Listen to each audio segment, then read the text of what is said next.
Billionaire thoughts, billionaire dreams. I know niggas who played ball and gave it up for lean. Millionaire thoughts, billionaire dreams, but my account in overdraft, I'm about to scream.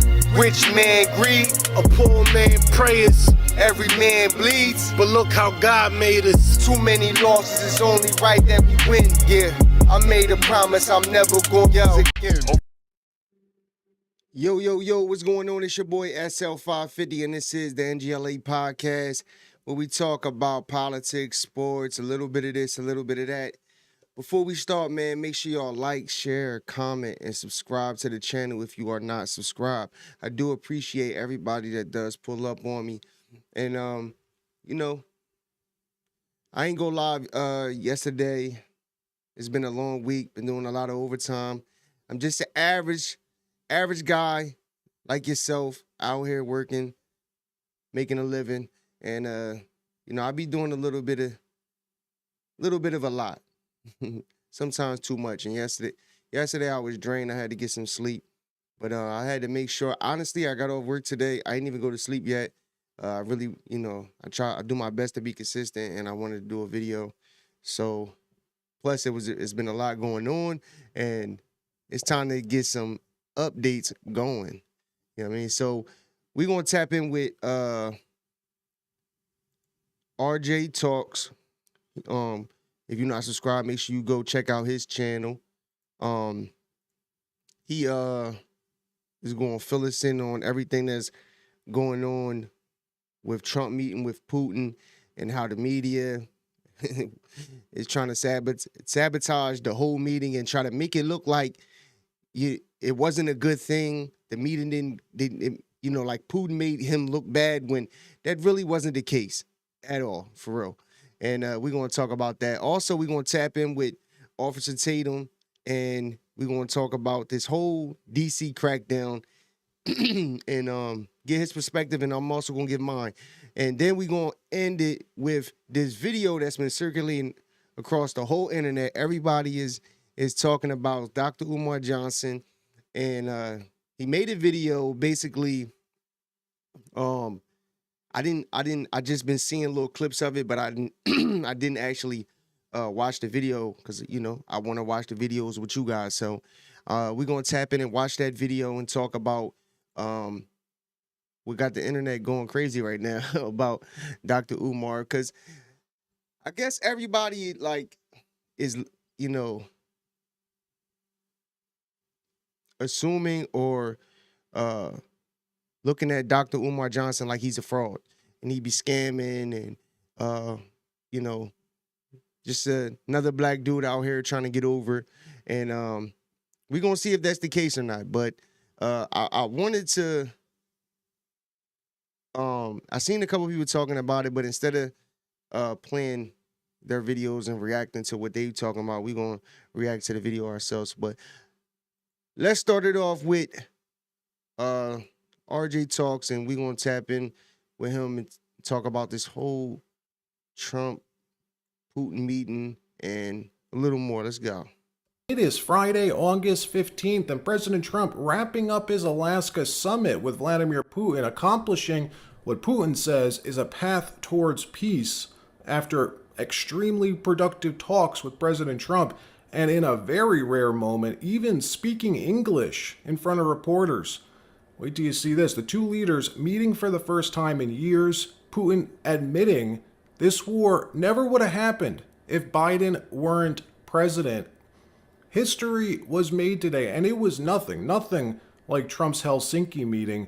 We'll show you everything. The media doing their best to sully the summit. CNN, in fact, going as far as being caught live on a hot mic, plotting to twist and manipulate this event. You won't believe this.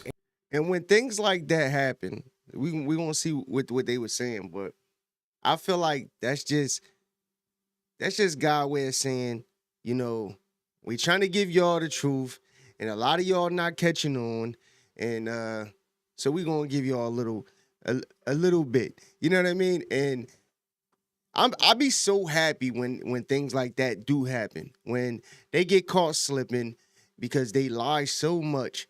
And, you know, People, this is why people don't depend on the news for anything, man. It's crazy. Anderson Cooper caught red-handed, and more stories as well from around the country, including an update on D.C. Dems finally figuring out the point of federalizing D.C., and they are losing it, suing the Trump administration. Thank you very much, Vladimir. Next time in Moscow. Oh, that's an interesting one. I don't know. I'll get a little heat on that one, but I could see it possibly happening. Thank you very much, Vladimir. And thank you all. Thank you. So President Trump meeting Vladimir Putin at Joint Base Elmendorf-Richardson Air Base in Anchorage, Alaska today. The energy at this summit was reportedly all... Hold on, because I just want to say something. Understand that this whole war started under Joe Biden. And all Joe Biden and Kamala could ever say was, don't do it. And they did it anyway. You know what I mean? And I think that there's some behind the scenes things that happen. And I don't think it's as simple as, oh, Putin just invaded Ukraine. I think it is bigger than that. I think it was some underlying things that we just don't know, because we don't be getting a real story. You know, we get little bits and pieces that they want us to know and they give us. But for all we know, Ukraine, who is allies with who? Us. And during Joe Biden and Kamala's reign in their administration, they were cooking up.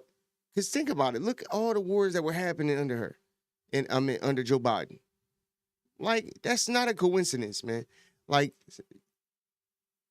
you got to understand that this is all of these negative things, the prices go crazy, rent crazy, all of the wars that's going on, the just everything that's negative that have been going on these past 4 years have been under Joe Biden and Kamala Harris. And then Trump comes in and the media wants to spin it to the American people as if, oh, this is Trump's issue and Trump is the reason why these things are happening, when it's like, no. And Trump reminds you, like, yo, I didn't start this. If I was here, this wouldn't have happened. And what Putin going to say is interesting. Off the wall, MAGA folk lining the streets in Anchorage, the U.S. even taking the Russians by surprise. The moment Putin met Trump on the tarmac, being greeted by F-22s and the super secretive B-52 stealth bomber doing a flyover, flying right over Putin's head. The symbolism clear, putting Putin in his place before these negotiations with a reminder who the big guy is in these negotiations. Watch.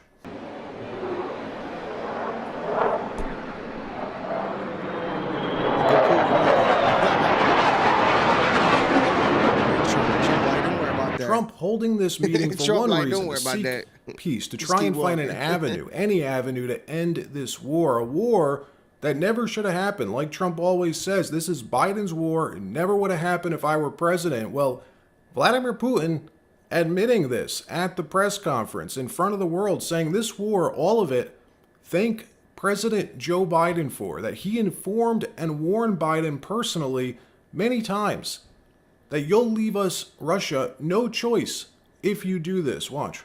U.S. And in the end, I would like to add one more thing. I'd like to remind you that in 2022, during the last contact with the previous administration, I tried to convince my previous American colleague that the situation should not be brought to the point of no return when it would come to hostilities. And I said it quite directly back then that it's a big mistake. Today, when President Trump saying that if he was the president back then, there will be no war. And I'm quite sure that it would indeed be so. I can confirm that. I think that overall, me and President Trump have built a very good, businesslike, and trustworthy contact. President Trump's... Yo, this is coming from Putin himself, saying that he tried to warn Joe Biden that basically, like, he didn't want this to happen. So when he says that, you got to think to yourself, So what conversations was had, you know, like these backdoor conversations for him to say that? Like that's a big deal. And then he's saying that he's saying that he agrees with Trump when Trump says if he was in office that this would have never happened. And that's because what? Because not because Trump is ponying up to Russia or he's an agent and all this dumb shit. No, it's just that Trump believes in having good relationships with all of these foreign countries, whether they're allies or not, because Trump doesn't want, war and innocent people dying over nothing. Over nothing. And he understands, like, these is real men that understand the consequences of war and, just having differences. Real men. But then you'll get these Democrats who will do anything. Like a lot of these politicians, not just Democrats too, Republicans too, like just politicians in general, man. These people be like, just think about it. They're not the ones on the front line. They're not the ones in these wars. You know what I mean? So at the end of the day, they don't got to deal with the shit that families have to deal with on a daily basis. And this goes for around the world because what good does war do? Nothing. Does nothing. But that's crazy. That's real interesting. For him to say that, it says a lot. And he's not giving details about the conversations that he's had with Joe Biden or Joe Biden's administration, whoever he had these conversations with. But I'm pretty sure for him to sit there and say that he warned them that, basically this ain't going to end well, but yet they still ended up going back and forth. Saying the multi-hour negotiations were very productive. We made a lot of progress, but didn't get all the way. There's still one big issue remaining. Yo, one more thing. Trump also has Putin. He came here. He came here to see Trump. That's a big deal in itself. This whole situation been going on for a few years.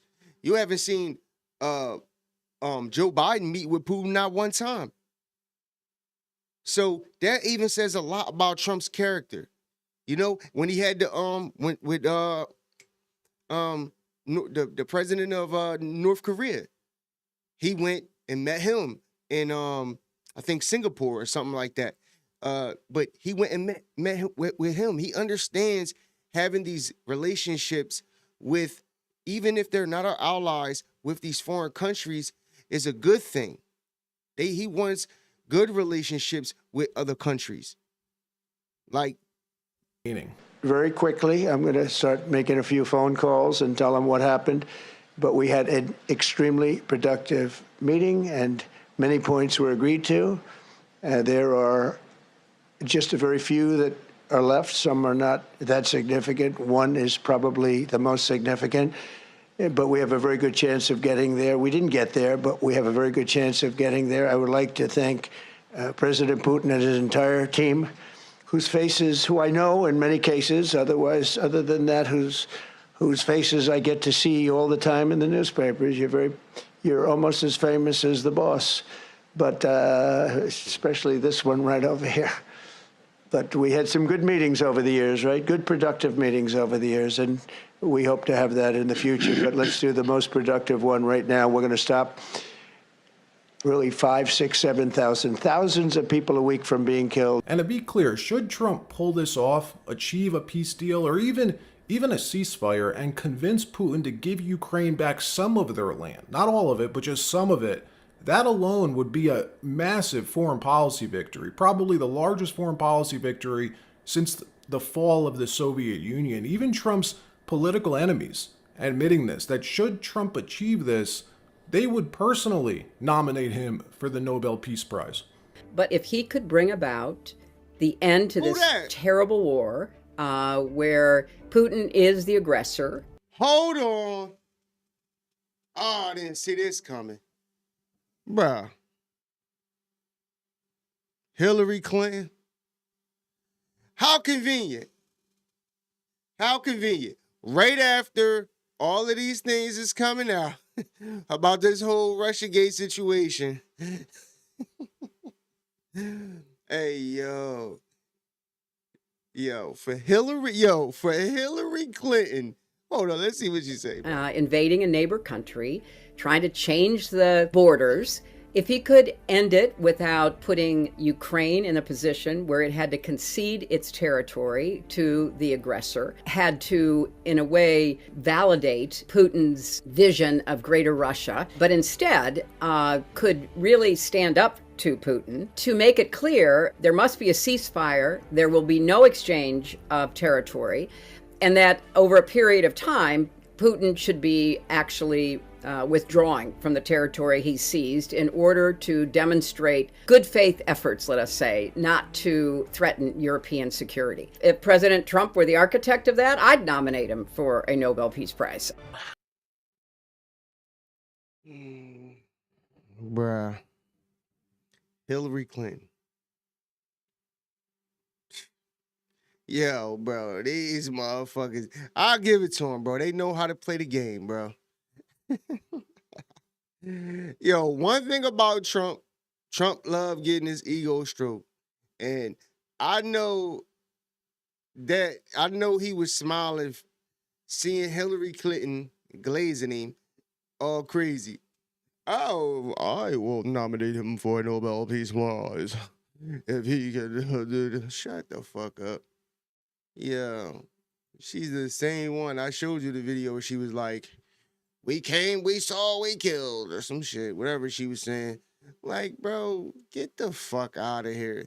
She trying to glaze Donald Trump so he don't lock her the fuck up.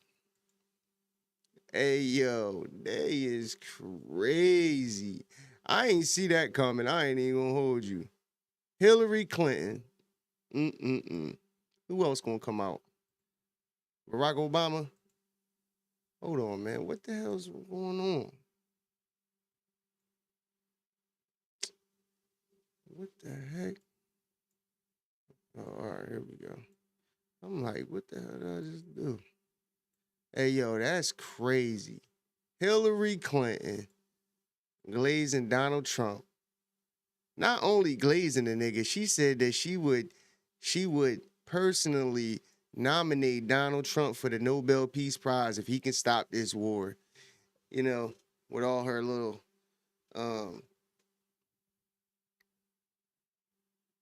add-ons in there talking about, oh, if he can, do it without Ukraine giving up territory and all this shit, man.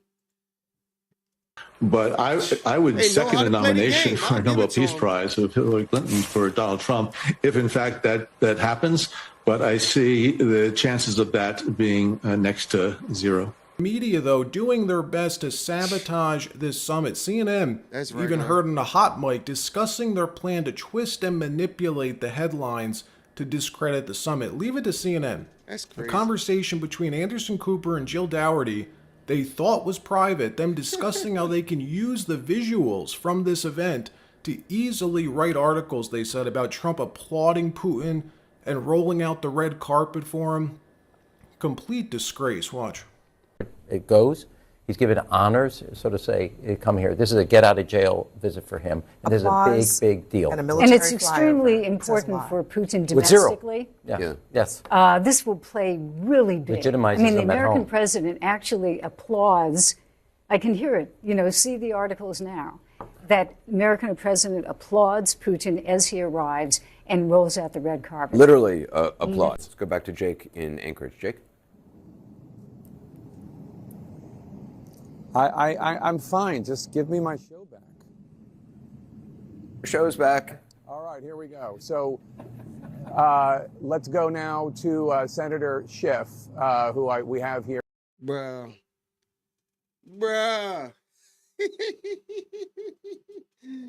Hey, yo, you think, look, you got to understand something.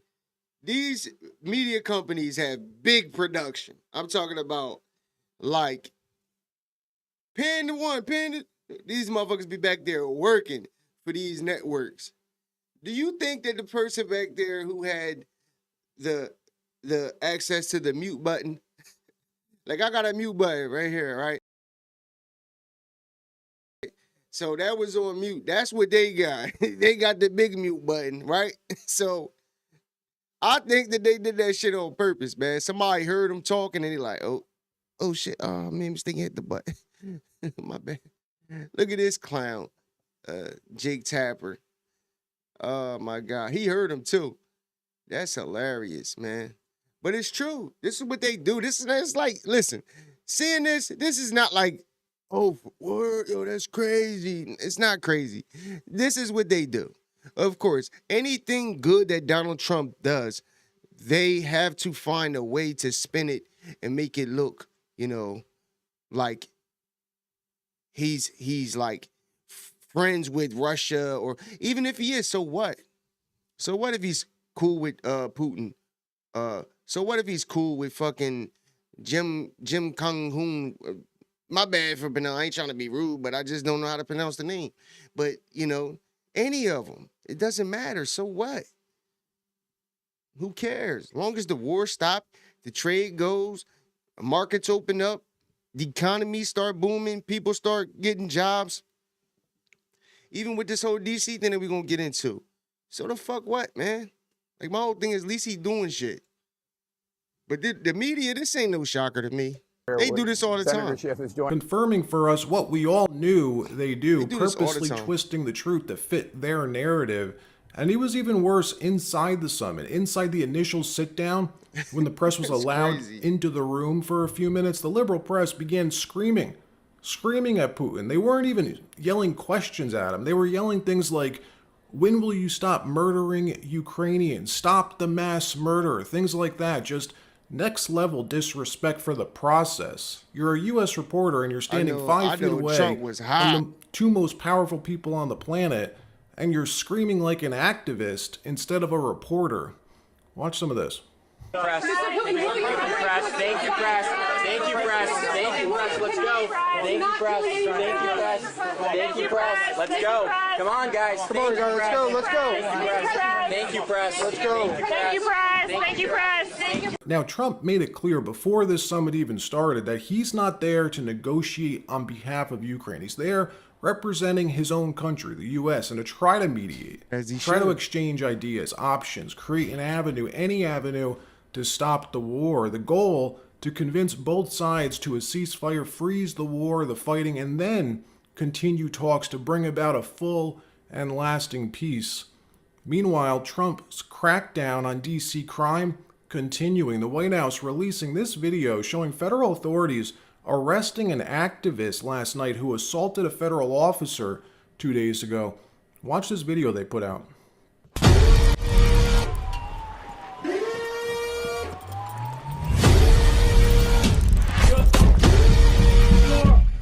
Coming down.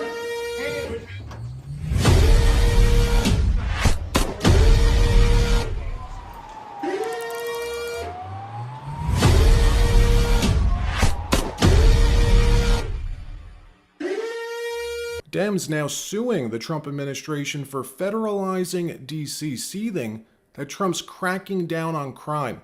What's wrong with that? Suing to get their crime back. It's a bit backwards, if you ask me. If anything, they should be thanking Trump for doing this for them. The Democrat D.C. AG Brian Schwab suing for what he called a hostile takeover of the police department, of his police department, but what's really happening here is they figured it out, finally. The real point of this, 2 days ago, Trump revoked D.C.'s sanctuary status, and they're freaking out about this. Watch. And as Chief Smith has said in the papers, in her nearly 30 years of enforcing the law, both as a federal law enforcement officer and as chief of police, she has never seen any action that causes more risk to the public safety than the actions of AG Bondi last night in her Bondi order of about 7:45 at night. Now, we had theorized on Monday that this was the real reason behind Trump federalizing D.C. It was primarily about immigration, to take over the MPD, get access to the jails and the jail records so ICE could have that data, the data that they've been denied for almost 15 years now, and it's working. Tom Homan even confirming yesterday that this so far has made ICE's job way more safe and much easier. Let's now see if they do the same thing in these other sanctuary jurisdictions, which will obviously be much harder. Let me know what you think. Should the Trump administration do the same thing in Chicago, in Boston, in L.A., in all of these other sanctuary states? Is it worth all the negative press that he'll obviously get?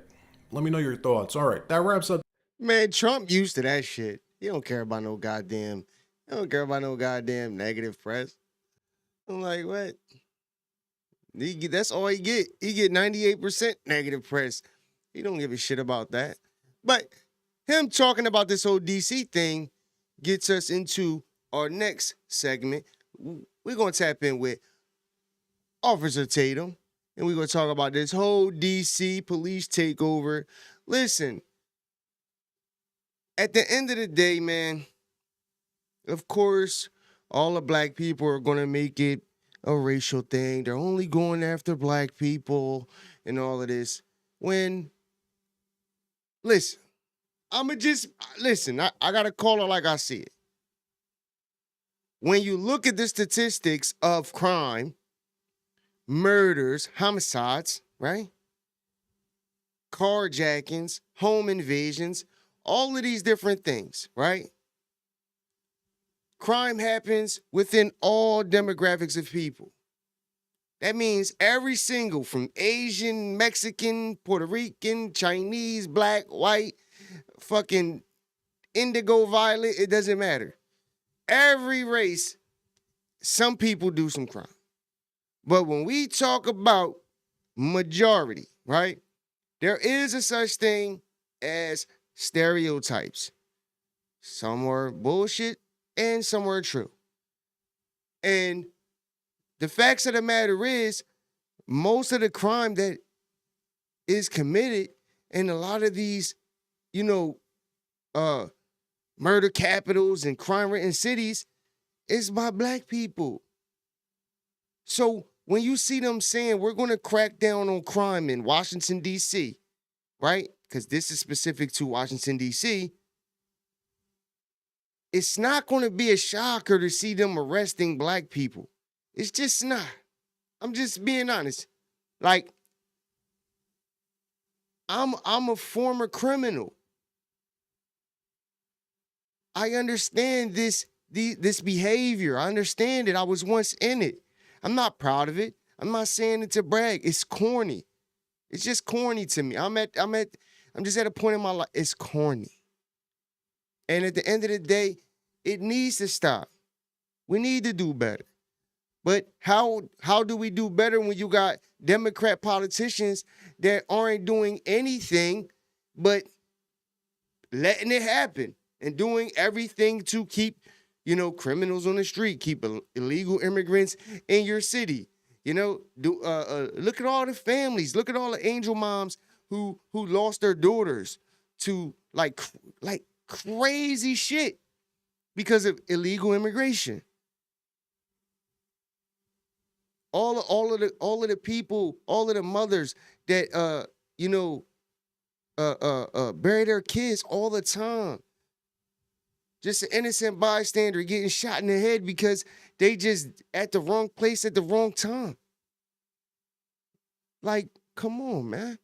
Like, listen, I've done a lot of shit, but I've never been into hurting people. I always thought this just wasn't my style. I thought it's too much, it's corny. You know what I'm saying? But I've done my fair share of bullshit in my life, and I just understand it. You know what I mean? And it is corny. So when I see people talking about it and they're like, it's a lot of people, including black people, who are happy this is happening. They like, come to our state and do it, because it's fucked up over here. And, my whole thing is, for all of these years, every hood that it has been a hood since the fucking 30s, the 20s. At what point is it going to change and not be a hood no more? It's just going to be, a black community with, thriving lawyers, doctors, ball players, whatever. Like, why do we gotta glorify the hood? Like everybody that makes it, they don't be like, yo, I'm about to go buy a crib in the hood. They'll be like, yo, I'm gonna go buy me. No, they leave the hood. They go to a white neighborhood, a gated community, somewhere safe and out the fucking ghetto. Because they grew up in the ghetto. They know what it's like in the ghetto. You know, they don't want roaches in the cereal. You know, like this, they just don't want it no more. So they move. You know, motherfuckers work hard to get away from that shit. You know, and all we do as a culture is try to bring niggas down, shit on niggas. Oh, he forgot where he came from. Oh, he think he better than niggas.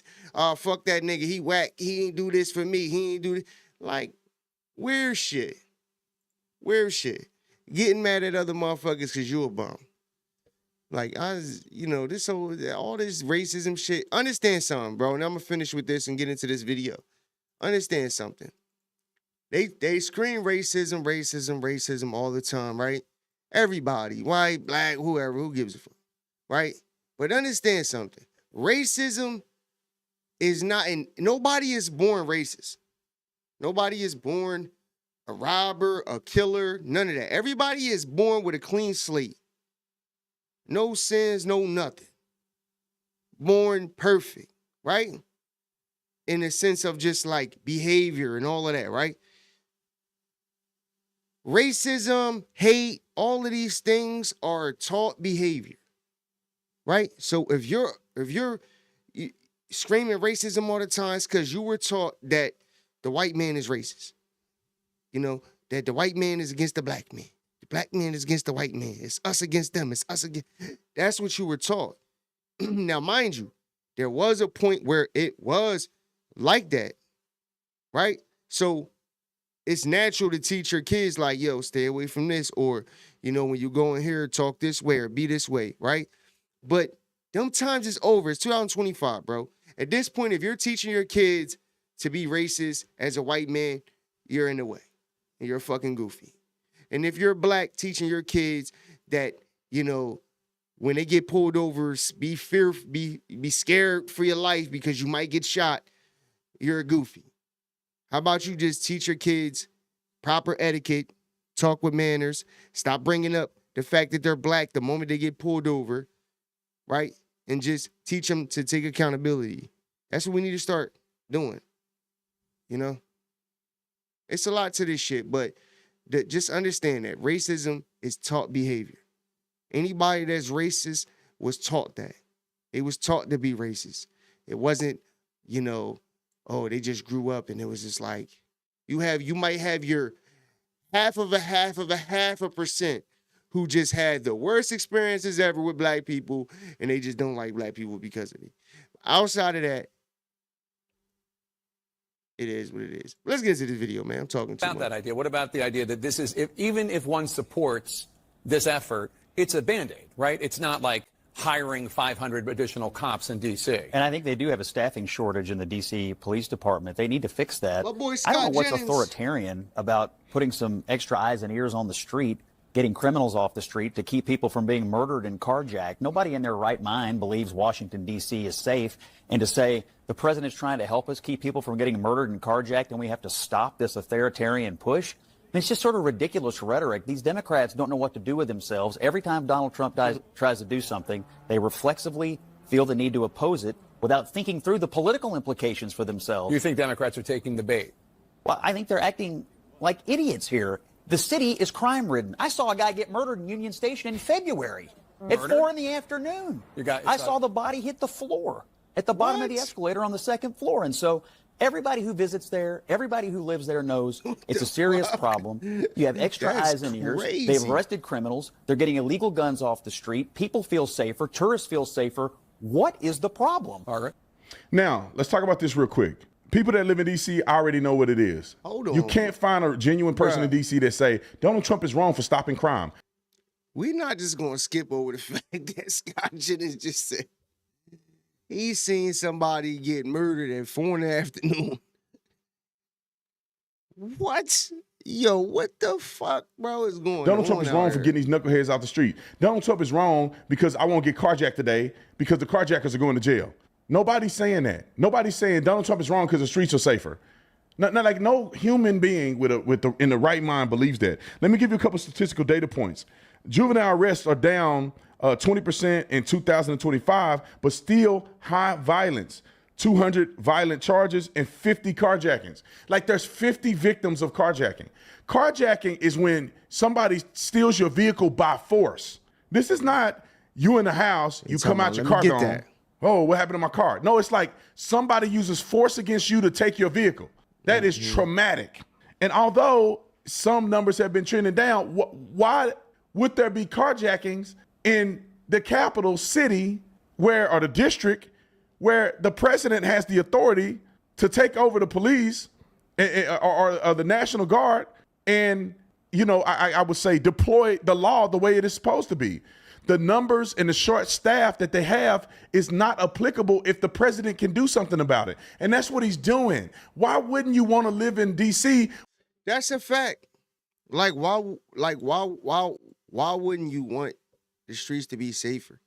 Like, if you a law-abiding citizen, you're not in the streets. You know what I mean? You just work, pay your bills, and you just want to live your life and not wear. Like, why wouldn't you want that? Like, nobody's saying that.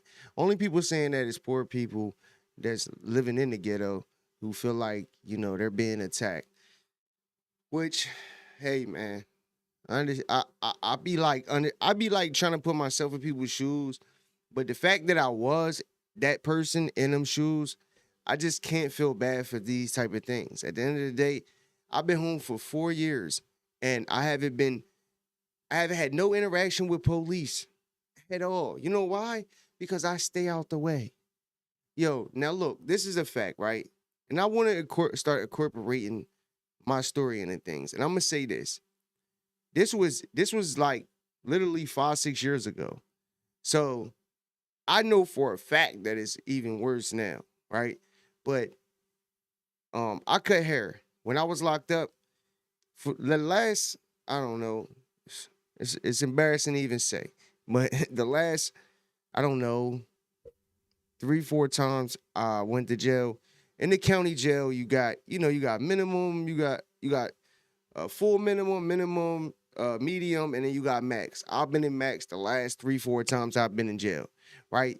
And they made it to where before you couldn't get a job if you was in max. Then they switched things up. They made it to where you can get a job. So I've been cutting hair since I was in, 8th grade. So it's something I always did, but I couldn't do it all the times I've been locked up because I was in max and they didn't let people in max work.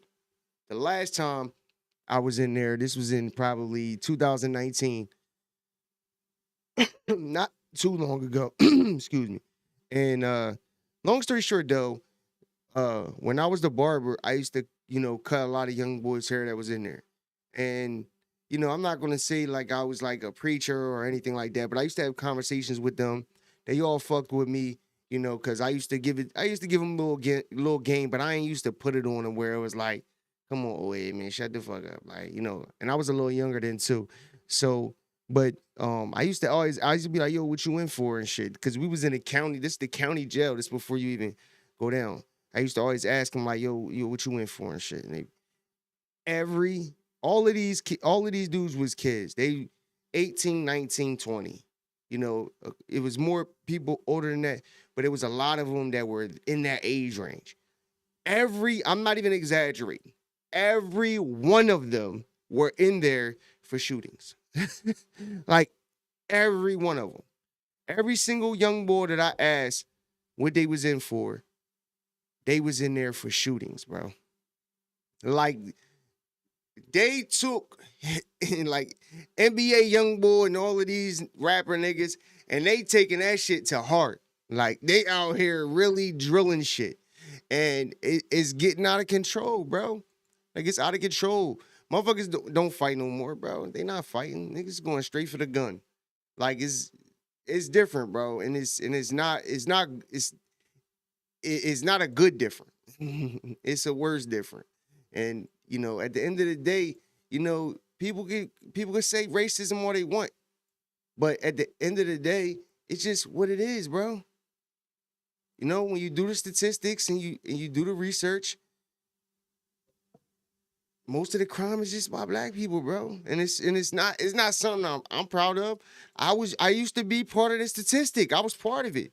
So this is coming. My whole thing is for saying this is coming from a person who was in it. Now I wasn't out there shooting motherfuckers and all that, but I definitely was doing my fair share of bullshit, you know. And I'm not proud of it, you know. I'm able to look back on it and be like, yo, I was a nut ass nigga, you know what I mean? And that's just the truth of it. And it's just a bunch of nut ass little niggas out here doing a bunch of goofy shit, man. And now and the craziest part is they rapping about it. They telling them themselves.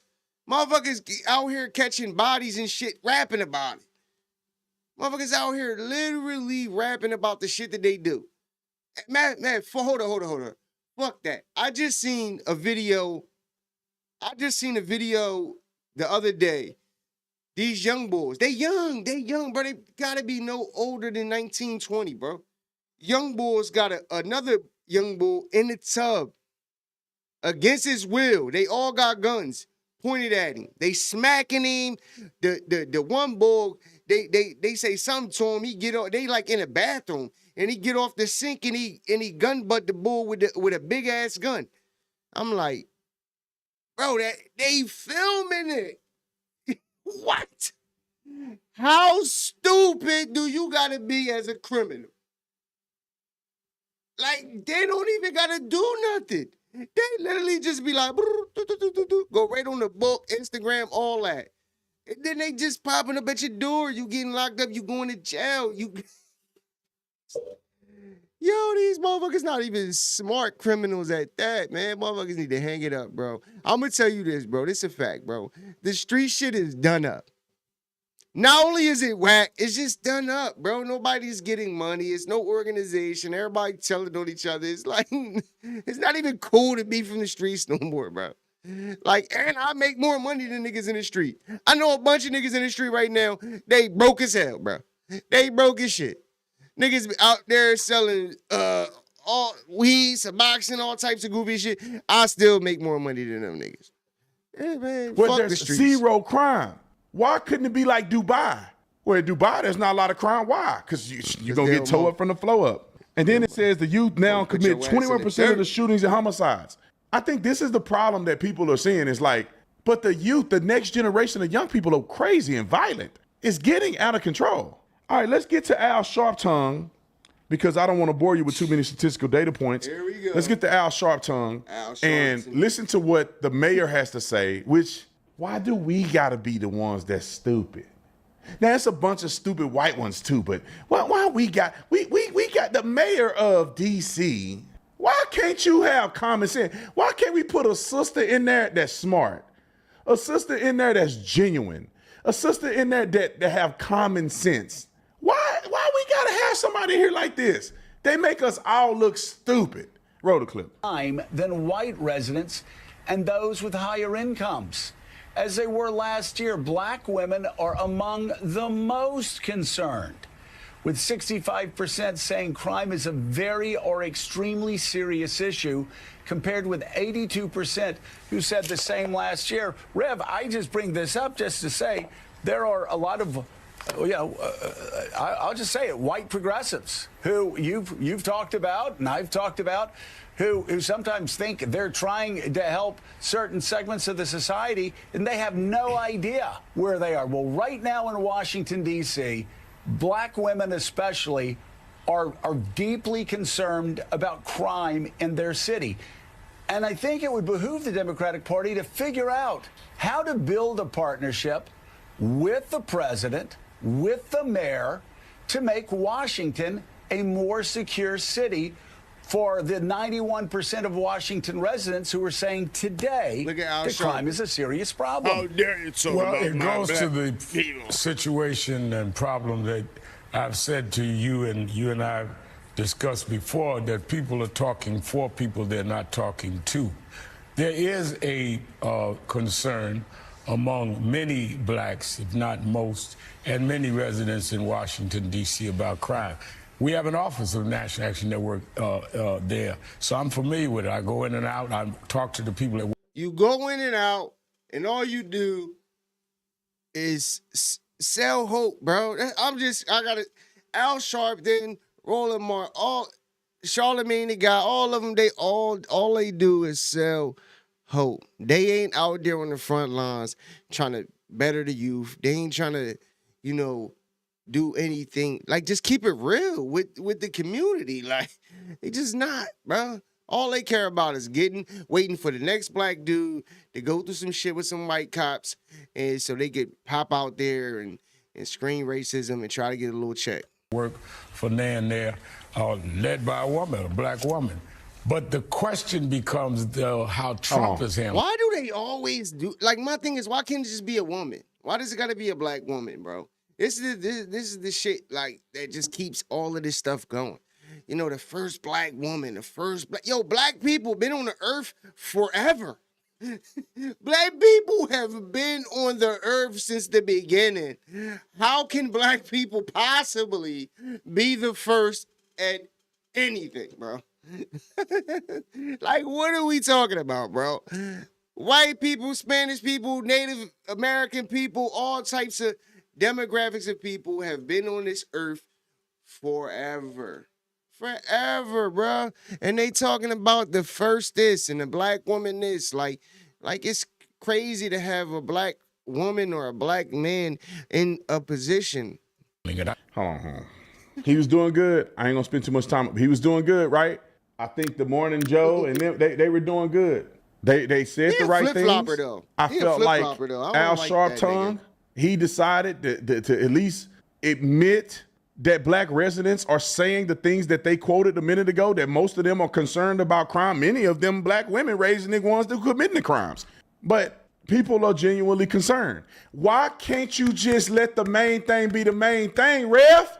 Now he got to say this. Roll the clip. I think the problem is not that there's an argument about we need to deal with crime. Even though the data says it's going down, the perception and the reality is there. The question is, Donald Trump, the only convicted felon to ever sit in the White House, by the way, pardoned criminals who assaulted police, who threatened the life of the vice president, and did not reach out and try to meet with the mayor and local law enforcement and say, how do we work together to end crime? He just came in, said I'm taking because over, it ain't no working and with then them. announced I'm going to other cities, all of whom have black mayors, Los Angeles, Oakland, Chicago, New York. I'm going after all these cities, not one Republican city, not one white mayor. So for people to suspect him and his motives and the way he does it is the problem. I think what leadership there should do is what Mayor Bowser has said. They're willing to sit down with the administration, and anyone else should, and say, let's deal with the problem. But don't become the problem. And don't tell us on one hand, you can sit January 6th and watch people beat up cops while you're sitting in the White House doing nothing, and then come back 5 years later and say, I'm taking over the city. And Rev, as you have spoken. All right, come on, let's. Bro, the way that they spin shit, bro, this is why I say, bro, I gotta give it to him. I got to. Because everything that he says, I know that there is black people that watch that and they're, yes, Al Sharpton, he is speaking for us. Yo, Al Sharp, notice that he said, he admitted that it's crime and it's in the third, but he said that to the side really quick to let you know that Donald Trump is the only convicted president ever. But I guarantee you, if you ask Al Sharpton right then and there, what has Donald Trump been convicted of? He wouldn't know. He doesn't even know. I guarantee it. He doesn't know. But none of that even matters.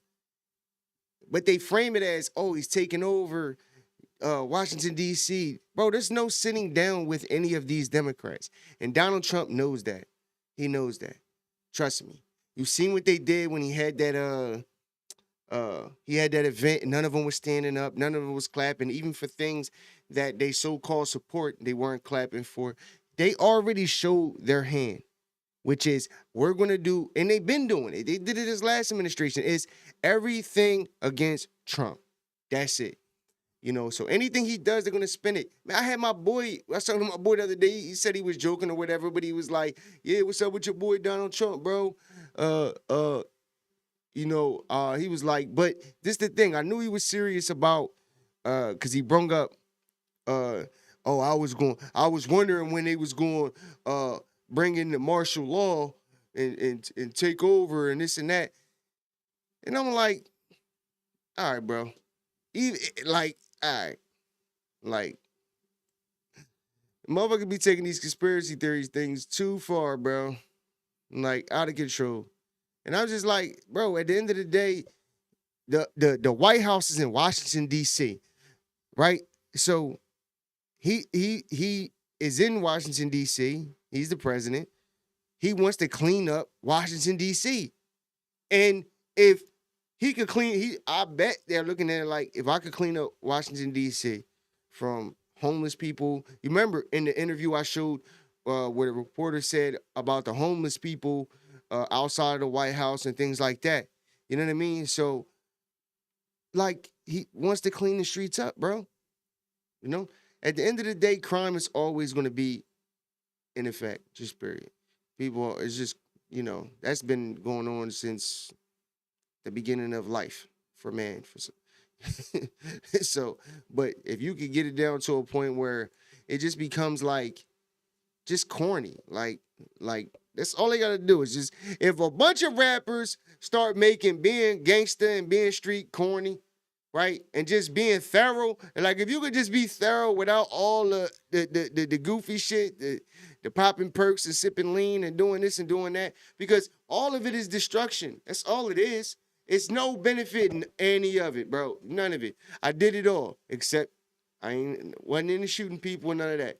I ain't gangster, right? I'm just a regular, right? But I did my fair share of bullshit in my life, right? I been in the streets, you know? And at the end of the day, it's nothing gonna come out of it, bro. All it made me was addicted to Percocets, an addict, fucking just partying and just doing a bunch of nothing. But that's what they want us doing. They want our brains fried. They want motherfuckers thinking about, you know, a bunch of nothing, bro. A bunch of negative things, bro. And that's just what it boils down to. And it just it's nothing positive about any of it. Let's debunk the myth, the mythology. We know that Nancy Pelosi, who had the authority at the time to deploy, decided not to. They refused to. That's a fact. How do we know this? It's because the day after January 6th, they deployed military personnel who was sleeping in parking garages and had stayed there overnight. They put up barricades and everything after the fact. So if the FBI and government officials had intel that Trump supporters were going to do this, and that's not everybody, half of the people just walking in and out of the thing, just being stupid. But if they knew, why didn't they set the national security, the National Guard up and set the fences up and stuff protecting the Capitol building the day that it happened?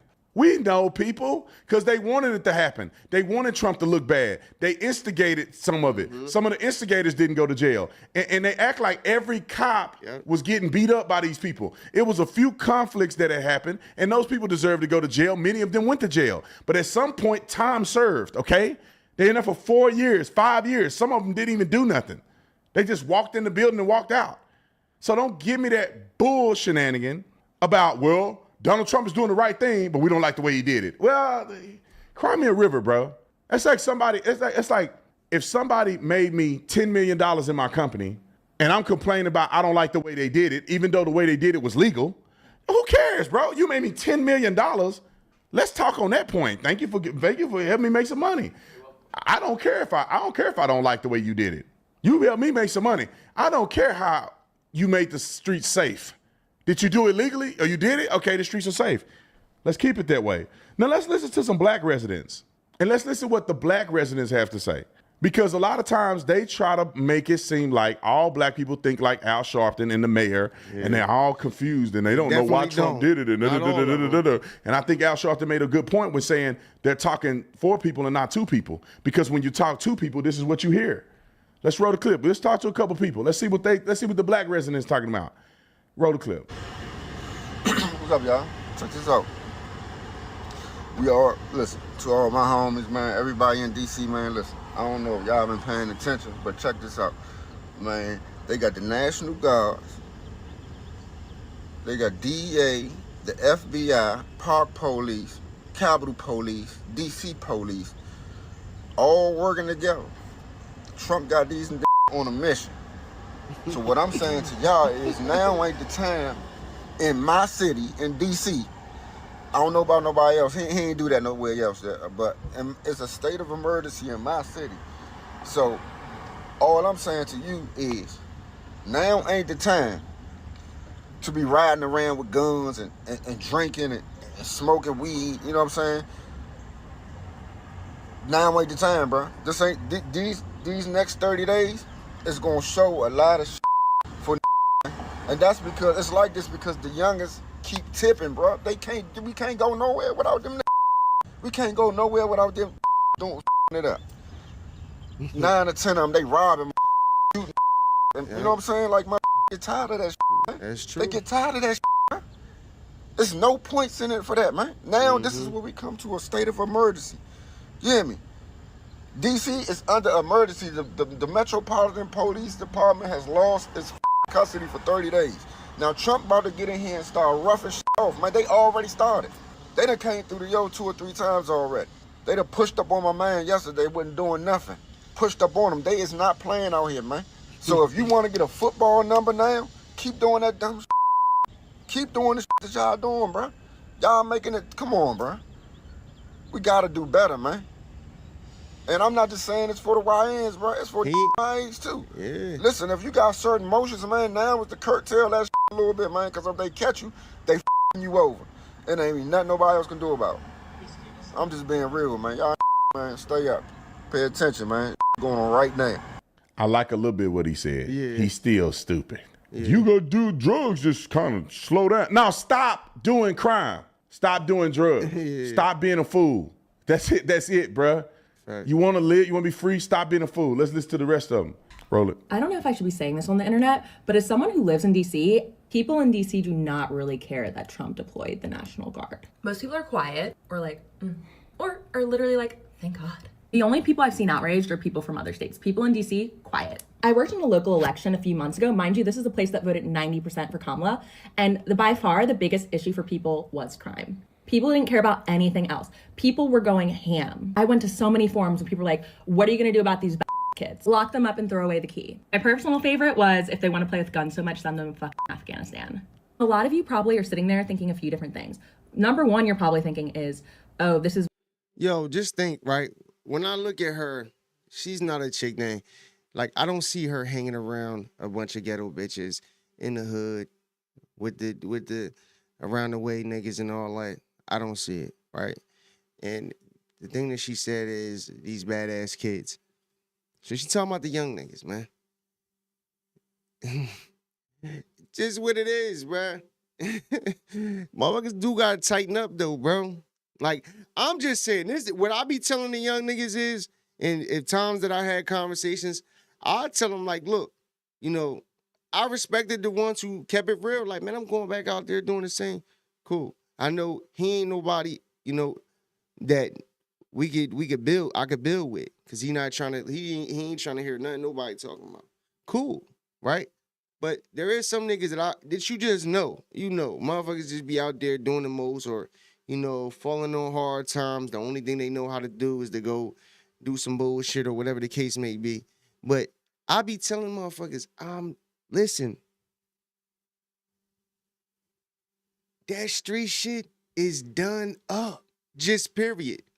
Listen, it's done up. It's no one, and I respect what Officer Tatum said. He basically saying, nah, fuck all that. Fuck trying to like dumb it down and make it like I understand, like, bro, it's done up. It never should have been a thing anyway. You know, when you go all the way back, like, black communities knew each other, motherfuckers, you knew your neighbor, motherfuckers that fuck around, the Black Panther Party, fuck around, stomp you the fuck out if you were selling drugs on the corner. Now, they done motherfucking bamboozle motherfuckers so much that being hood, being poor, being all of this these things, it's like a badge of honor. Like, when it shouldn't be, bro. It just shouldn't be. Like, come on, bro. And like I'm gonna keep saying, it's no benefits. It's no benefits. Most of the niggas out here in the streets, it's only a few motherfuckers that's really getting money. I've been in jail with these niggas. You know what I'm saying? And mind you, listen, that thorough shit, you know, niggas associate being thorough and being a real nigga with being street niggas. Nah, it's a bunch of real niggas and thorough niggas that ain't in the streets. Motherfuckers got their businesses, whatever. You know, my whole thing is, bro, it ain't no good that come out of it. In 2025, nobody is really getting to it. It's out of 100 motherfuckers, it's maybe 10, maybe 5. I'm gonna say 5 people that's really getting money in the shit. And at the end of the day, the downfall to that is you got to worry about the police. You got to worry about getting that indictment, right? That RICO case, which is big shit. And then on top of that, you got to worry about the nigga next to you knocking your shit off because he know what you got. You know what I'm saying? And everybody else too. Then you got to worry about the bitch that you sleeping with because she might try to get your shit knocked off because of what you got. So at the end of the day, yes, can this happen if you was just a regular successful person? Yes, but the odds of it happening to you as somebody in the street getting money is way more possible. Trust me. Trust me. It's a bunch of motherfuckers that's in the grave right now, all off of, you know, a bitch setting them up, all that, you know. Just and then the other side of it is being in prison, being in jail. Like, bro, that shit is weak as fuck. I did two bids. 2. A 5 with an 85 and a 5 with a 1, which they knocked my boots off and made me max that whole shit out. You know what I'm saying? I'm telling you, that shit is corny. It's corny. It's just corny. It's corny. I used to wake up every day and feel like, you know, just like a loser, bro. It's like, yo, because I'm like, yo, I'm better than this. I'm bigger than this. Like, this shit corny. I didn't look at jail as like a badge of honor. Like, oh shit, I made it through prison. Yo, I ain't, I can say like, you know, get fucked with, or niggas ain't take advantage of me. I ain't let niggas walk on me or nothing. Like, you know what I'm saying? Like, none of that shit matters. Who gives a fuck, bro? Who cares? And on top of that, don't matter how much money you get or nothing. It's a bunch of niggas that was in the streets getting money that went to jail and lost it all. Lost it all. I'm telling you, out of a whole prison, out of a whole county jail, 1,500 people in that motherfucker, it might be 5 niggas in there that really got money. Everybody else, they might have got locked up with a couple dollars, might have had 20, 30, 50 in the stash. But after the lawyer, commissary, now they got everything. Now you get a tablet, nigga, you go watch movies, music, all shit you gotta pay for. So niggas went from getting just commissary, a little max out bag, or a little couple dollar bag. Now niggas calling home talking about, yo, put $250 on the tablet. I need money on my books for commissary. Oh, yo, put $100 on the phone. And I seen niggas spend easy $200-$300 a week just on the tablet. Like dumb shit. Niggas going, man, that shit is whack, bro. I go on forever about that shit. That shit is just corny. That shit is weak. What the problem with gentrifiers is, like, white people move to a city and complain about crime. No, the district I was working on was a primarily black district, like 80%. And no, I cannot speak for all of DC, but the group I am noticing this with is not a monolith. And when I noticed this, I even hit up some local politicians I know to make sure I wasn't tripping. I was like, wait, is it just me or does no one care? They're like, our constituents are happy. Mind you, like, I was born and raised here. Like, somebody was unalived on my front lawn when I was a child, and now the house is worth $1.4 million. And these are people who are just like that. Like, these are residents who are hired. And don't mistake this video as me saying I'm for what he's doing. Again, everyone in my circle is extremely liberal. So a big thing I did on that political campaign was crime stats. And they were staggering, they were frightening. And I know MSNBC was fact-checking Trump, and they said that crime was down 30%. That is a little deceitful. Violent crime is down 30%. And they're only counting homicide as violent crime, and I've never seen anyone do that. Like, that is deceitful. And this is not me saying, like, oh, they're justified. But it's more so, like, the numbers are deceitful. Like, I'm not scared of getting shot. I'm scared of them taking away my jacket. Like, I have a Canada Goose from literally 2014, and my friend's like, nobody wants to steal your 2014 Canada Goose. I'm like, they will. But yeah, no. FBI data, which they're using, is broken down into violent crime and property crime. And they're like assault, battery, homicides, robberies, and one more, or like, I don't even know if robberies are violent crime. They are only including homicides. Nobody here is scared of getting shot. And the thing is, even if homicides are down, the fear of being like assaulted, robbed, carjacked is still in your mind daily when you go into DC. It doesn't matter. Like, I know in the election, a big thing people were saying, like in the local election, like, it doesn't matter if crime is down if people don't feel safe. And people don't feel safe in DC right now. And it's funny because the only people I actually have heard that they say that they feel safe is like white people who live in Navy Yard, which is like not a place you should feel safe. Fun fact, I had a friend get robbed twice in Navy Yard, on a Friday and then a Sunday. And when they robbed him on Sunday, they couldn't even take anything because he didn't have a phone or wallet yet. Another really interesting thing I've seen in like my sphere is that it's the Black people talking about crime, not white people. And I think white people kind of understand like, oh, like if we talk about this, like we're in a gentrified space, like, but it is the Black people talking about this, which is interesting because I think a lot of people from across the country wouldn't expect that. And when I mean talking about this, it's talking about how crime is out of control. The bottom line is people in DC do not feel safe. And anyone who tells you otherwise just isn't paying attention. Like any resident who's like, I feel safe, you shouldn't. And yes, even though crime is down, like this is another thing, like I've done a ton of data analysis, used to be a data analyst, went to MIT, like I'm good at math. Even if there's a drop in crime, if the crime was like out of control to begin with, like a drop doesn't really matter. Like you have to take it in context. Truly only my friends from other states who have been like outraged about it. People from DC have been silent, where they're just like, Or people are like, thank God. Again, this is not me justifying how it's being done, but I'm saying that people from DC like don't actually mind what's happening. And that's why they're not being that loud about it, because they're tired. I know a couple of years ago, a lot of my friends started saying like, you know, I don't even drive into DC anymore. Like I don't want to because they're going to bust my windows, which is like very possible. Like every time I come back to my car, I'm like, phew. Now people are like, I don't want to drive to DC because I'm going to get carjacked. And then we realized they're carjacking the Ubers too. And if this actually blows up, I don't want to hear anyone being like, awful take. It's not a take. This is not me saying I agree with it. This is me saying what is happening. And you could be like, oh, well, my friend. Why do people always guys like do that? They always gotta say, I'm not saying I agree with it. I'm just saying, like, bro, you're saying what you're saying. Just say it. Like it is what it is. Like bro, I could not be with a chick like this. Oh my God. So annoying. Like she talking to you is just like she fucking goddamn. And then the way she talks is so weird. Care. Okay, good. People should care. Now, I was trying to fact check what she was saying about violent crimes and different things like that. And this is what I was saying yesterday about the disingenuous nature of how these crimes are reported. Now, allegedly, carjackings are considered a violent crime. And but that's a violent carjackings, crime. Like for instance, people say crime is down. I was looking at these. Listen, armed robbery is a violent crime. Home invasions, violent crime. Homicide, violent crime, obviously. Assault, violent crime. Domestic violence is a violent crime.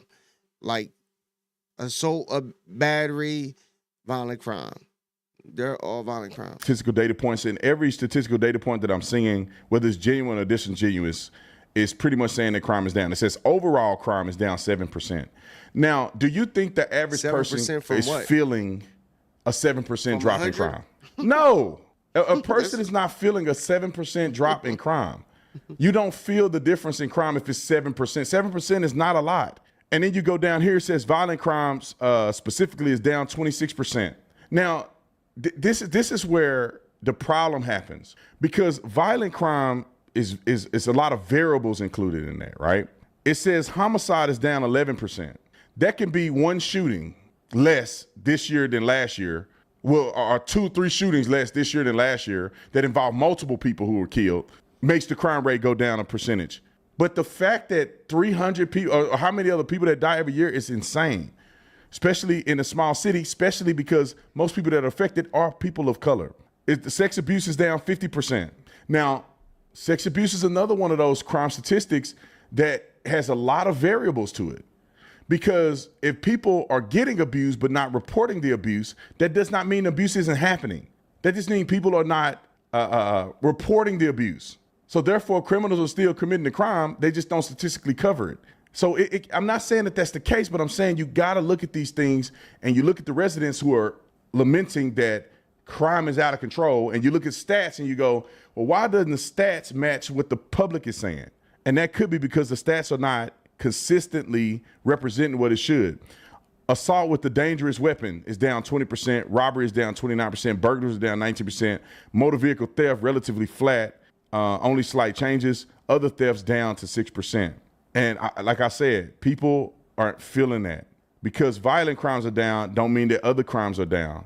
And because the crime was way up here and it comes down here, it don't mean that it's acceptable. Like, you're in D.C., you're in the Capitol. Why? Like, for instance, think about it like this.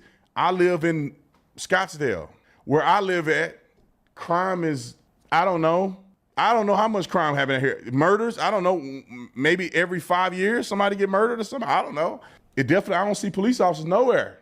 They around, but they not here. Why?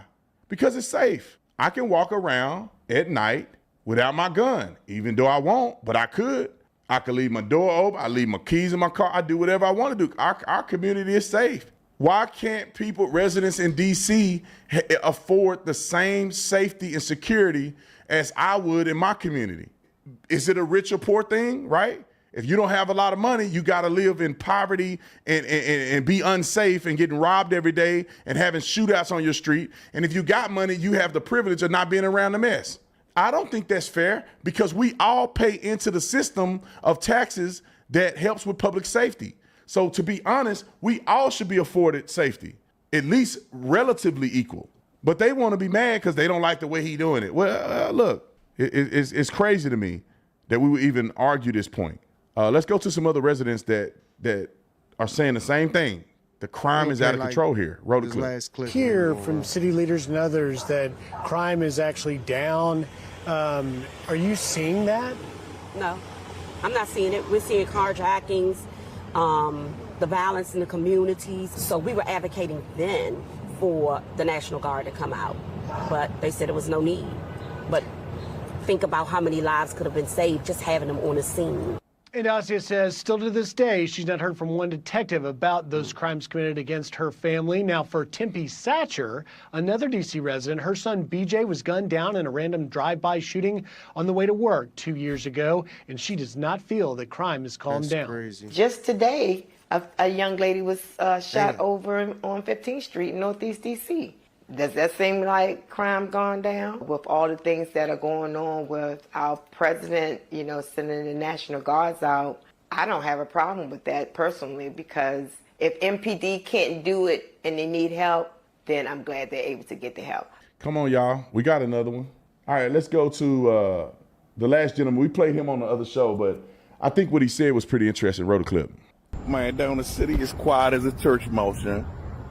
I came all the way down Pennsylvania Avenue this morning. So peaceful, yeah. I don't smell no weed, yeah. I don't see no homeless people. I mean, I came all the way through the southeast side, all the way down here. You can see now I'm at the White House jump, man. It's quiet, yeah. It's a shame that it takes somebody to have to sit in your classroom in order for you to be in order, yeah. Because that's what it feels like, yeah. You gotta be babysitter to do your job, yeah. Stuff been out of control for years. Hold on, is he saying, yo? Like, yeah? My bad. You gotta do better, yeah. You gotta do better, yeah. And mainly, yeah, you got the problems, it's us, man. It's always us giving everybody a bad name, yeah. We'll see how long this lasts, yeah. How many murders was it last night? How many carjackings was it last night? Talk to me. And y'all keep on posting all these data numbers and things of that nature that y'all see everybody else reposting. The stuff that came from the Metropolitan Police Department and the mayor, you know? Let me tell you something, young. Let me tell you something. You can't be that stupid. You can't be, man. Who enters that information to get that data analysis, young? People do. You can enter whatever numbers you want to make whatever report show what, but you can't hide the crime, young. You can't do it. Let me give you something to break it down to you for those that don't understand. I retired from UPS, right? So what they used to do to play with the numbers or whatever, we have mission packages, you'll have drivers over the hours. They'd go in and enter the information and the report would show whatever they needed to show to keep their bonus that week for their bosses not to fire their ass. So stop believing that stuff. And I don't know if you ever had to deal with the D.C. government, young, but they suck, young. They have got a lot more better now that the officers have did what they had to do and got all of these people out of the government and got rid of the riffraff and things of that nature. People actually do work now. Let me give you this for example, right? You got carry and conceals or whatever that were being issued by the D.C. Separate department that was handling the gun licensing and things of that nature. They went from turnaround time for like 4 months, 5 months for you to have to get a gun registered in D.C. and get a carry and conceal to 2 weeks. It used to take you 3 months just to get an appointment to talk to somebody and take your information and your gun down there. Now, you go online right now and they got appointments available tomorrow. How does that happen? What changed? Get the right people. You put some fire under Right their person. Now they want to do some work. Mm-hmm. All right, I looked up some stuff that I think is pretty interesting, at least for us to consider.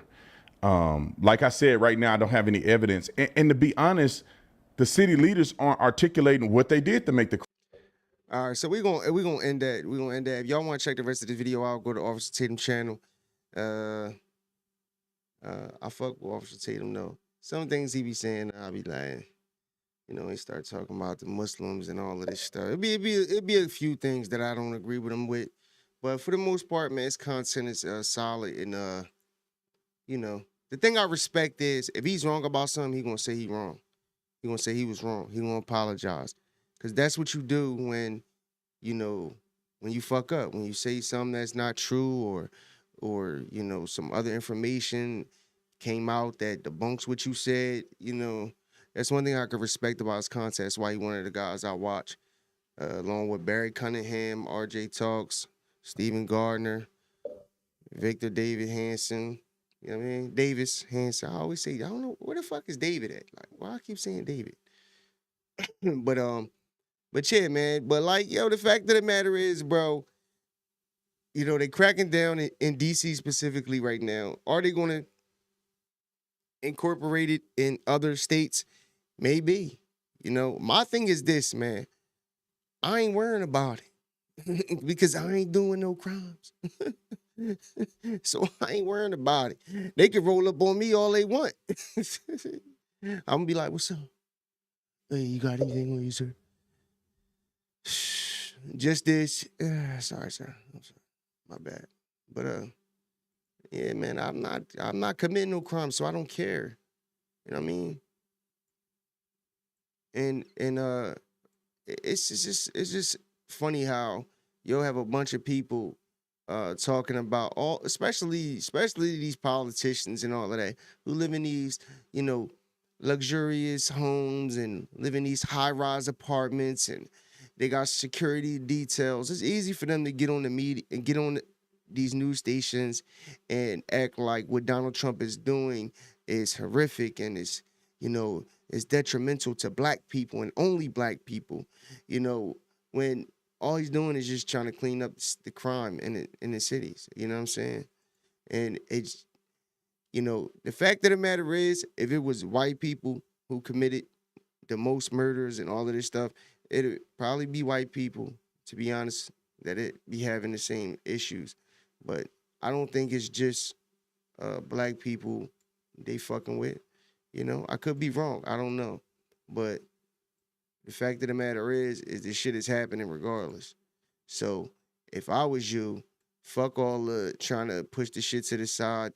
You know, if you in D.C., and just give it up. You probably wasn't getting no fucking money anyway. You know what I'm saying? And stop shit. Well, motherfuckers out here trying to kill each other. That shit is corny. Like, motherfuckers don't even value life no more, bro. Motherfuckers don't even value life. And like, man, I'm ready to die. Like, nigga, I'm not. Nigga, I'm young. Nigga, fuck you talking about? You tripping. But we be out here ready to die, bro. Yeah, I know. Move my jaw. Anyway, man, on to this Dr. Umar video. Let's go tap in and see what the hell he talking about. Dr. Umar is crazy, man. Because, this is like the third time I did this. I'm like,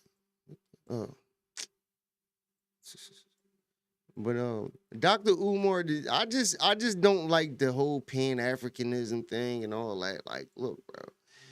Like, I don't know where this nigga from, but nigga, you was born in America. You talking about, it's funny when people be talking about this back to Africa shit, but they ain't going back to Africa. Like, Dr. Umar is not going to Africa at all. And he talking all of this black shit. He another person that keep racism going.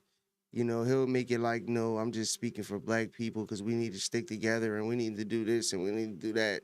But the fact of the matter is that, you know, Dr. Umar isn't doing nothing but talking. He ain't doing really nothing for his community, for any black communities. You know what I mean? And this is why they killing him on the internet. FDMG Academy bank accounts are still frozen. Dr. Umar personal bank account is still frozen. Dr. Umar personal bank account is still frozen. Brothers and sisters, we are fighting this war against FDMG and Dr. Umar Ifatunde. We are fighting this war against FDMG and Dr. Umar Ifatunde. We were supposed to get a refund within 4 days of our accounts being shut down. We were supposed to get a refund within 4 days of our accounts being shut down. We still haven't got our refund. We still haven't got our refund. We still haven't got our refund. So, not only are the accounts frozen,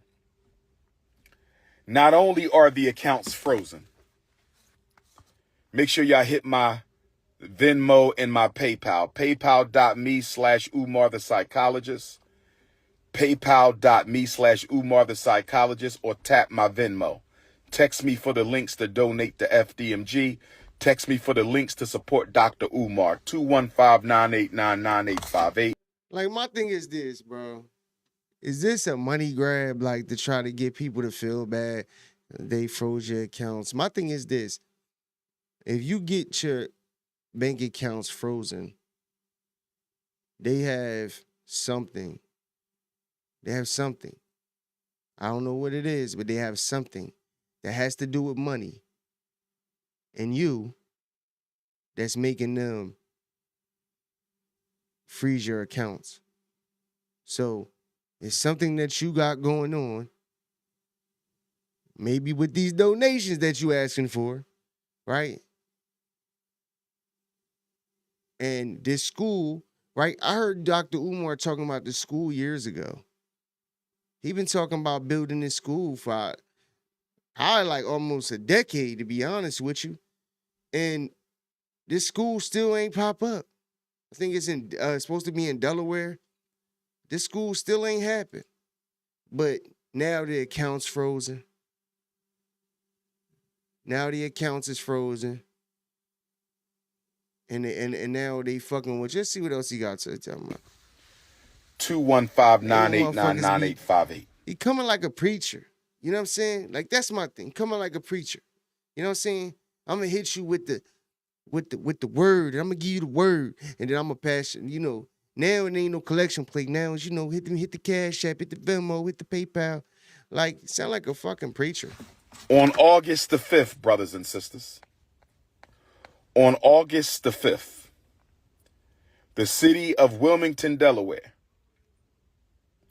took out a notice to auction off the Frederick Douglass and Marcus Garvey Academy campus for unpaid vacant property registration fees.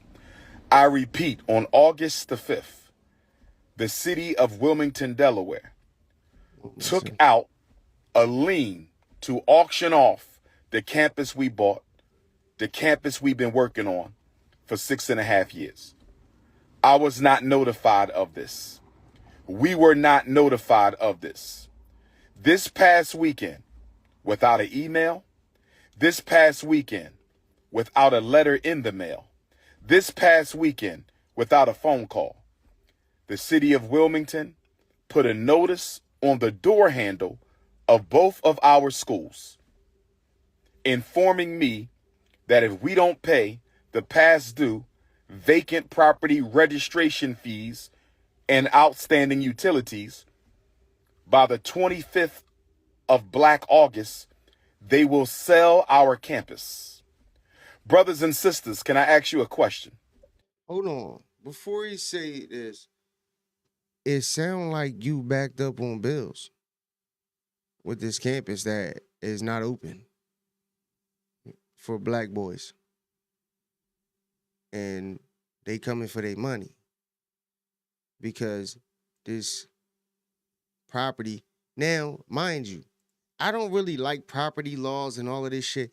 Like, just the thing that I don't like about America is I hate taxes. I think taxes, well, I don't think, I know taxes are a scam. It's a way to keep us poor. It's a way to keep them, filthy fucking rich in the government, right? So I hate taxes, and I hate the fact that everything has to have some type of contract attached to it. You get it, you buy a car. You gotta have in order to drive your car that I bought this car. In order for me to drive it, I have to have license plates on it. I have to have a sticker in the window. I gotta have it registered. I gotta have insurance. I gotta have all of these things just to drive a car that I bought. And if I don't buy all of these things that you attach to my car that I bought, then I can't even ride my car that I bought. The system, I don't like the system, in America. I don't. It's a scam. It's a scam to keep us poor, to keep us here. You know what I'm saying? To keep everybody struggling, just getting by, living check to check. Because every time you turn around, it's another bill. You got your phone bill, your car note if you got one. If even with your car note, you got your car insurance. Then you got your annual bills, and then you got your rent, your food, utilities, this and that, like all of these things, and most of it is free shit. Electricity, like, why are we paying for electricity? You know what I'm saying? Why I gotta pay to drive my car that I bought? Why can't motherfuckers just drive cars and with license plates or something, just with your name attached to it, just to let the government, just to let people know that this is your car? You know what I'm saying? Like, why I gotta have insurance? Insurance is a scam. You know what I'm saying? All this, it's so much scamming going on. So, to a degree, I like when it comes to things like that, like, them being able to, you went and put out money for a property. I buy a house, for instance, and I bought this house. This is my house, right? But I still have to pay property taxes on this house. And if I don't pay the property taxes, at some point, they going to come repossess my home that I paid for, though. So, you never really own shit in America, bro. But at the end of the day, you gotta learn how to, that's why you gotta get educated. We gotta learn the tax code. We gotta learn, there's ways around these things, there's ways around it. And we just gotta learn it, so you gotta, you could bitch about it, but that ain't gonna do nothing. You know what I'm saying? But it sounds like he got backed up bills that he didn't pay. And this school that he been building it for a minute. It's a long project. Why were we not notified that they were going to try to sell our campus? Brothers and sisters, why are they trying to sell our campus at the very moment that our accounts are frozen? Brothers and sisters, is it a coincidence? Is it a coincidence? Is it a coincidence that the city of Wilmington is trying to sell properties that we own and have been working on continuously behind our backs? They were going to sell our schools behind our backs. They didn't even tell us that they were going to try to sell our schools. We received no notice in the mail. We received no notice by email. We received no phone calls at all that they were going to try to sell our schools. Instead, they put a notice on the door handle. Somebody stole one set of notifications and sent it to the YouTubian struggle streamers. Somebody stole the Frederick Douglass High School paperwork off the front door and sent it to the struggle streamers. But luckily for us, Sister Ra Ebony was able to get the paperwork off the Marcus Garvey School before the haters stole that paperwork.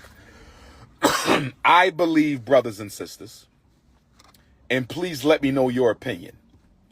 I believe, brothers and sisters, and please let me know your opinion. I believe, brothers and sisters. Why is he repeating And everything please let me know like your 3 opinion. times? I believe I'm confused. that they were going to sell the school, and they wanted to sell the school before we found out.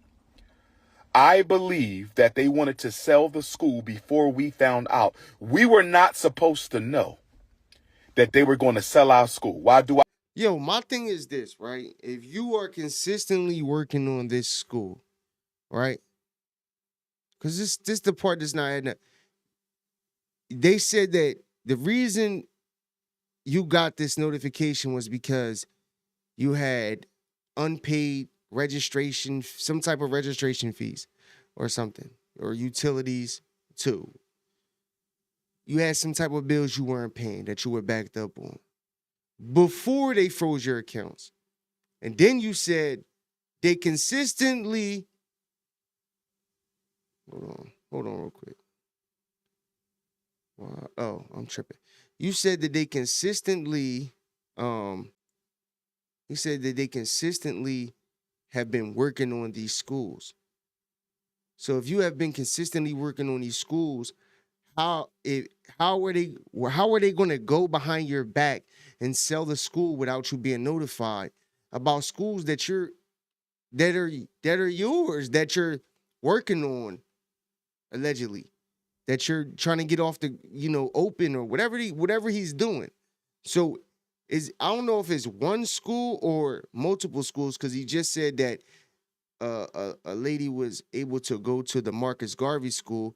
So I'm guessing it's 2 of them. It's the Frederick Douglass Academy, and then there's the Marcus Garvey Academy or school, or whatever you call it. But my thing is, how would they be able to do something like this if you're consistently working on these schools and trying to get them open or whatever you're trying to do? Like, come on, bro. It's been hella time, bro. And when it comes to, man, motherfuckers get hella donations, all types of things. And you got 2 schools. If that's why you ain't just work on the one school? Why not just get that open? And then, once you got that open and then things started rolling and people started seeing the outcomes of the kids that were coming through your school and everything was, looking up and up, then the second school, then you work on that. I got to see something, because I'm pretty sure, because I've heard about these schools, him working on these schools. I've heard him talk about working on these schools. But I never actually seen the school.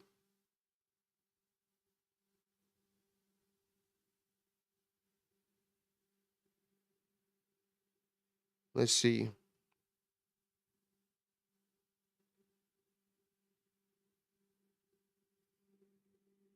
It says multiple sources indicate that Dr. Umar Johnson's school, the Frederick Douglass and Marcus Garvey RBG International Leadership Academy for Black Boys, FDMG Academy, has not yet opened as of August 16th, 2025.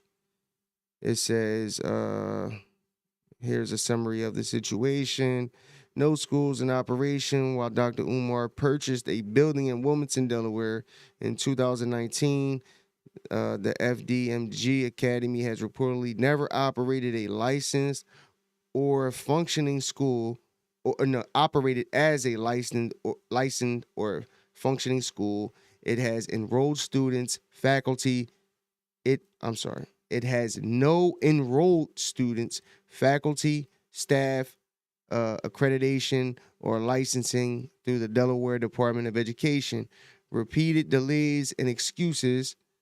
And then it says Dr. Umar Jahnson has given multiple projected opening dates for the schools over the years, but none have materialized. He has attributed these delays to various factors, including unreliable contractors, state interference, racism, haters, and most recently claims of his and the school's bank accounts being hacked and frozen.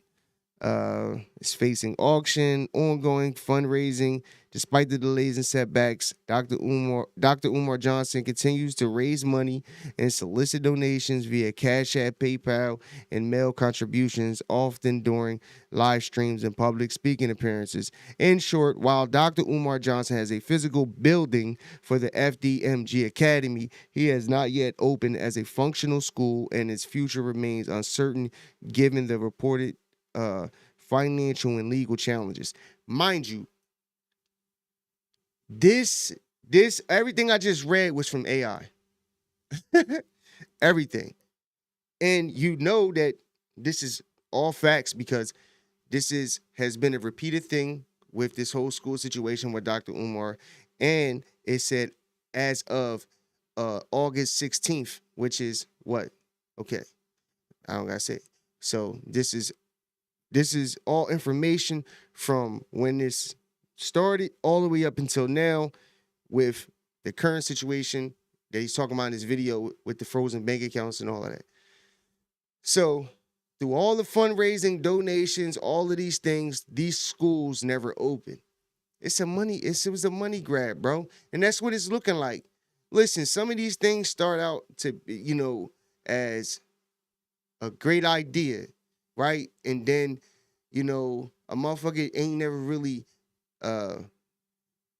had no businesses or doesn't have a business background or anything like that. So motherfuckers start running into all of these pitfalls because they didn't know that especially with doing any type of big projects in America with all the regulations and all of that, it takes forever to build anything. So I can see that him having difficulties with things, especially as a person who hasn't owned a business or a successful one, I should say. But let me see one more thing real quick. Then we're gonna finish this video.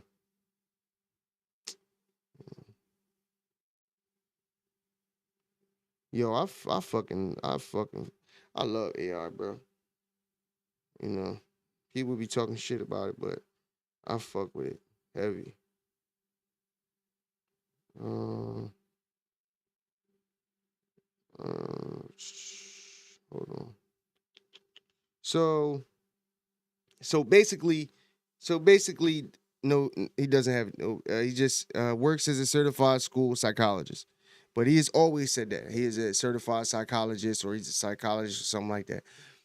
So at the end of the day, he's trying to build schools with no business background, and I'm pretty sure he has fell into things that delayed things. But at the same time, you're trying to build two schools, when you ain't even built one. Like, what are we talking about? I say that? Sound like a money grab. We were given no notification. We received no letter in the mail. We received no email. Notice he threw his We received no his phone PayPal call and his that they Venmo were in going to there try to sell our early. schools. Instead, they put a notice on the door. In a low-income neighborhood, they put a notice on the door with rubber band and masking tape. They put a notice on the school front door with a rubber band and masking tape. Brothers and sisters, it gets worse. Back in April, when I found out about the overdue vacant property registration fees, I had asked the city of Wilmington if they could retroactively apply our nonprofit waiver. According to the nonprofit waiver for the city of Wilmington, if you are a nonprofit organization, they will waive your vacant property registration fees for 4 years. If you are a nonprofit organization in the city of Wilmington, they will waive your nonprofit vacant property registration fees for 4 years. If they would have applied our nonprofit vacant property registration waiver, we would owe absolutely nothing. We would owe absolutely nothing. We would owe absolutely nothing. But I asked them, and they ignored my emails for 4 months. They ignored my phone calls for 4 months. They ignored our emails for 4 months. They ignored our phone calls for 4 months. And instead, the first time I hear from them since April, the first time I hear from them since contacting them April, asking them to apply our vacant property registration fee waiver to the past 4 years so we would owe absolutely nothing, they ignored me since April. They ignored me since April. No phone call, no email, nothing in the postal mail since April. And the first thing we find out, the first time we hear from them since April, is a letter on the front door of the school, affixed with a rubber band and masking tape. A rubber band and masking tape. Brothers and sisters, giving us 20 days to pay these back taxes. We already paid $30,000 for water that we don't even use.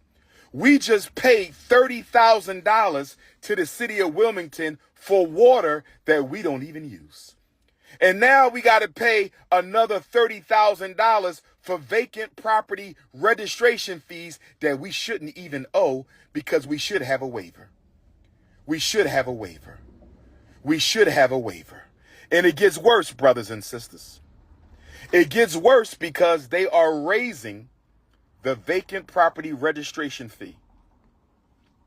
They are raising the vacant property registration fee this fall from $5,000 a year to $12,000 a year. I'm going to say it again.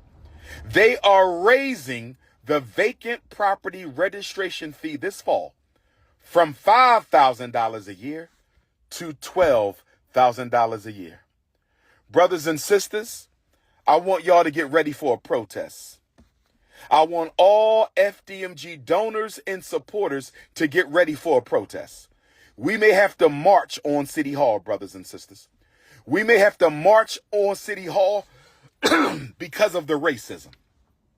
I'm going to call it what it is, racism. Discriminatory treatment. Why did we get no notification that y'all were going to sell our schools? Why did you not respond to any of our emails to retroactively apply our vacant property registration fee waiver? All right, so he's pretty much repeating the same thing, and then he's doing it like 3 times, and it's kind of annoying me. I ain't even gonna lie. But anyway, man, you know, we're gonna end up the video with that. So Dr. Umar, honestly, what it sounds like to me is that he fucked off the money. He fucked the chicken up. You know what I'm saying? He had donors. He had a bunch of people that he gaslighted to give him some money.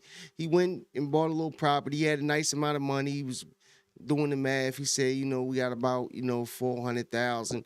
We could take the little honey, buy the little schools. We can throw up some lights and shit, make it look real good for the donors, and we gonna go ahead and pocket the rest. You know what I mean? But I don't know. I'm just making that up, to be honest with you. I'm just being honest. I think he's just looking for sympathy, as if the white man is after him and his Pan-African school and all of that. But what it sounds like to me, I don't know. I could be wrong, but it just sounds like he was backed up on bills. He's taking too long to get these schools open. and he said it's a nonprofit. Now, I'm not too familiar with nonprofits, but I believe churches are nonprofits too, and they pass around collection plates and shit. They get a lot of money donated to their nonprofits. So it's I don't know, man. It's tricky, bro, but it does sound like a. It sounds like he fucked off the money, and now he's trying to put this thing out there. We gotta march. It's racism.